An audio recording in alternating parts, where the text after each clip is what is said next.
Hello, I'm Fame Harper, and my friends at allfreecrochet.com asked me to show you how to make a ring mobile wind catcher. I love hanging beautiful ornaments in my yard on my patio, and so I'm going to crochet one with 3 rings. I've got my selection of novelty yarns here, just waiting for a project, and I think these will look cool around the ring. Here's a good one. And I'm using a J crochet hook. That's not critical. Whatever size works best with your ring and your yarn will do. Now, I already made this one for my crochet around a ring tutorial, so if you don't know how to do it yet, you might want to watch that first. And now I have to cover the other 2 rings. One of them is 10 inches and the other one is 12 inches, and that looks like it's about 6 inches across. But you can use whatever size rings that you have. I lied. The middle ring is 5 inches, not 6 inches. So there we have it. This particular novelty yarn has 2 plies that you can see. So every time you do a stitch, make sure you catch both plies in there. Sometimes novelty yarns are easier to work with if you use worsted weight yarn as a 3rd strand alongside them. And they also go further that way since they're kind of expensive. But for this, I'm just going to use it straight off the skein. First, make a slip knot.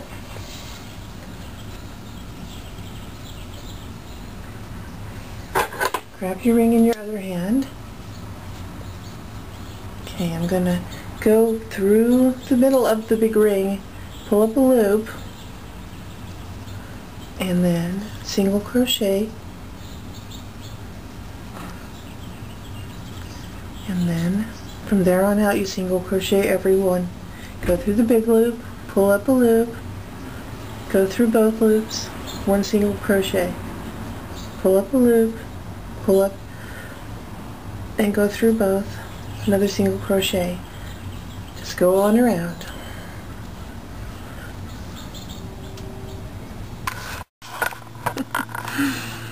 I wanted you to see how I'm doing it here. It's all a matter of getting everything balanced so you can hang on to it. Then it goes pretty quickly.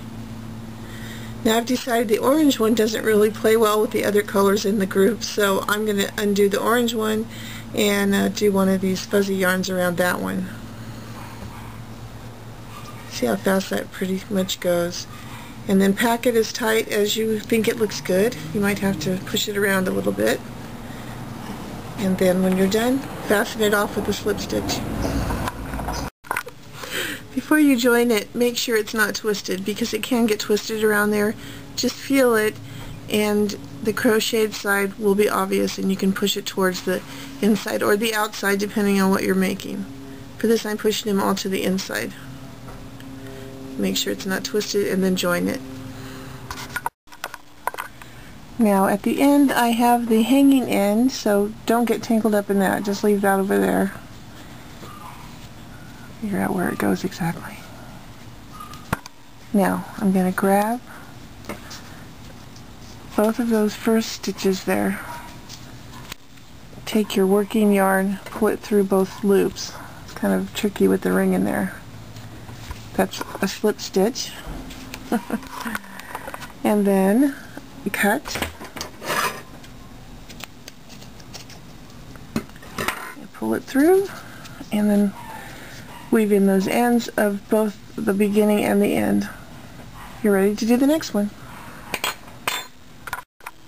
So I'm gonna take this one off and redo that in one of the fuzzy yarns. This is actually fun when you don't have to do it. Like if there's no mistake, you're just doing it for fun. It's like popping bubble wrap. There, I'm going to save the scrap for something else. And now I'm going to do it maybe in this one. Now this one is really thin yarn when you look at it. It's a little more squirrely, but I'm sure I can pack it in tighter. and cover up the metal part. It's going to take a little longer because yarn has what's called loft, and loft is how much it compacts when you put it under pressure, and this compacts quite a bit, which is probably why one skein doesn't go very far. Sort of like knitting with air, or crocheting with air.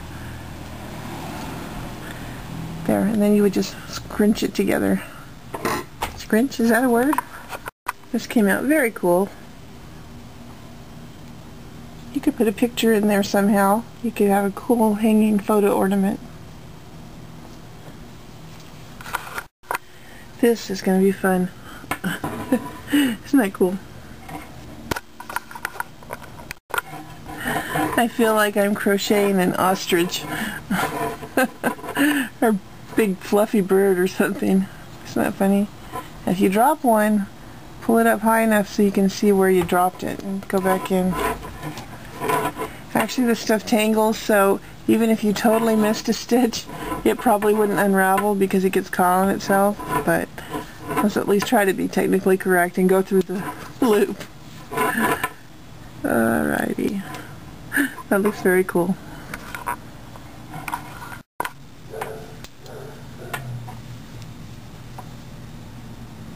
Once again, this also has two plies. There's the confetti ply and then the fuzzy white hairy ply, feathery, I don't know what you want to call it. And make sure you get both of them with each stitch.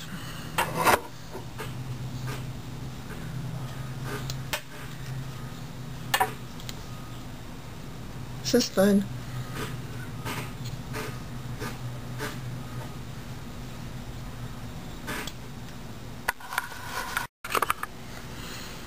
Now, for the bigger ring, you might find it easier to hold the hook like a butter knife compared to this way, the traditional way. It's a little hard to get it around because the ring will not move. I can't even do it that way. But if you hold it overhand like this, you might find it easier.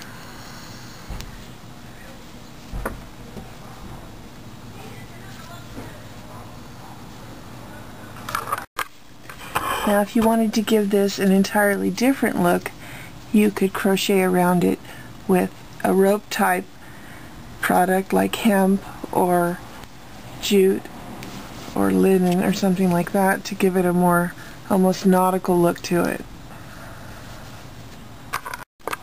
Now, when you're all done and you have all your rings together like so, you could hang a cool ornament in the center. Like if I had a little crystal hummingbird, I could hang that right there. And I haven't decided yet if I have anything cool enough to go in the middle.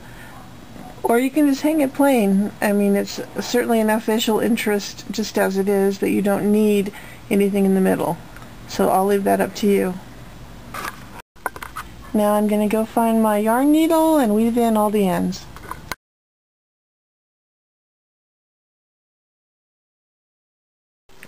I've decided to join my rings together with chain, and I picked out one that I thought would work well. Because I wanted to be able to spin in the wind, I didn't want to just use the crochet thread. But if you're just hanging it and you don't care if it blows around, then you can just use thread. I just opened the chain with some pliers, and I'm going to put it right over the ring. Okay, I got the first one on. Now I'm using my wire cutters to cut it, and I'm just going to link them all together. There it is. Pretty cool. Needs a light breeze and hang it out of the direct sunlight so it doesn't fade. I don't know if I'd leave it up 24/7, but I definitely hang it up for parties or to decorate my craft fair booth. Alright. Well, that's it for now. Enjoy crocheting around rings. See ya!